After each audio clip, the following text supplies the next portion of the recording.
Di tengah perkembangan teknologi yang kian hari makin menjadi, tidak bisa dipungkiri bahwa kemajuan teknologi saat ini, terutama dalam bidang industri, memberikan dampak negatif yang sampai saat ini sulit untuk dapat diatasi. Tidak sedikit dari industri yang tidak peduli terhadap polusi dengan tidak menaati peraturan yang dibuat oleh pemerintah di negeri. Di mana dalam hal ini sesuai dengan Undang-Undang Nomor 39 Tahun 1999 tentang Hak Asasi Manusia yang menjelaskan bahwa masyarakat mempunyai hak atas lingkungan hidup berupa udara bersih yang baik dan sehat. Berdasarkan data indeks Quality Air pada tahun 2020, polusi udara di Indonesia mencapai rata-rata 40,7. Dan sebelumnya, pada tahun 2019 telah terjadi peningkatan polusi udara dengan jumlah korban jiwa yang mencapai 123.000 jiwa. Tingginya aktivitas yang berlangsung mengakibatkan adanya peningkatan emisi gas rumah kaca di Indonesia. Nilainya mencapai 1,3 juta gigagram karbon dioksida ekuivalen. Dari jumlah tersebut, sektor industri berkontribusi sebesar 3,12% dari proses produksi dan 9,63% dari penggunaan energi. Dengan kata lain, tingginya mobilitas kegiatan industri mengakibatkan pemanasan global dan perubahan berkepanjangan pada sistem iklim kita, dan konsekuensinya tidak akan bisa berubah kecuali kita yang berubah.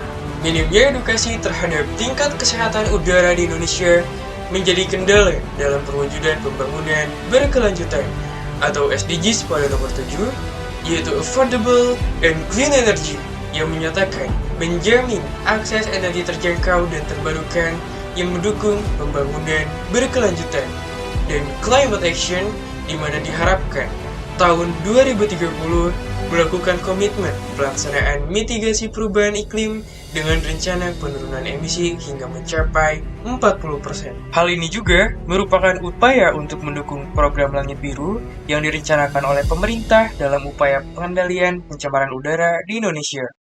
Berdasarkan permasalahan yang telah dipaparkan, maka kami mengajukan konsep alat dengan tajuk Plazonator, sebuah inovasi dalam teknologi penanggulangan polusi udara. Alat ini bersifat sustainable energy yang dapat melakukan self-recharge sehingga dapat digunakan secara optimal tanpa ada energi yang terbuang sia-sia. Pada cerobong asap pabrik, terjadi penarikan udara dari proses pembakaran serta menguraikan polutan yang terkandung dalam gas buang menuju wilayah yang lebih luas. Panas yang dihasilkan dari pembakaran cerobong asap akan dikonversi menjadi energi listrik dengan menggunakan thermoelectric generator. Listrik yang dihasilkan kemudian disimpan pada sebuah baterai yang kemudian digunakan untuk menyalakan alat plazonator. Pada bagian dalam alat plazonator tersebut, terdapat dua buah plat elektroda untuk membantu proses ionisasi gas. Untuk membangkitkan plasma, dibutuhkan tegangan bernilai tinggi agar gas dapat terionisasi dengan baik. Untuk mengetahui kualitas udara yang dihasilkan, kami menyisipkan sebuah gas analyzer.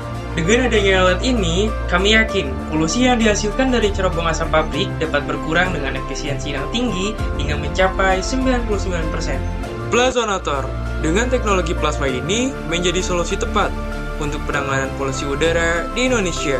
Dengan ide yang kami ajukan ini, kami harap dapat membantu mengatasi permasalahan polusi dan mempercepat pemulihan udara bersih di Indonesia.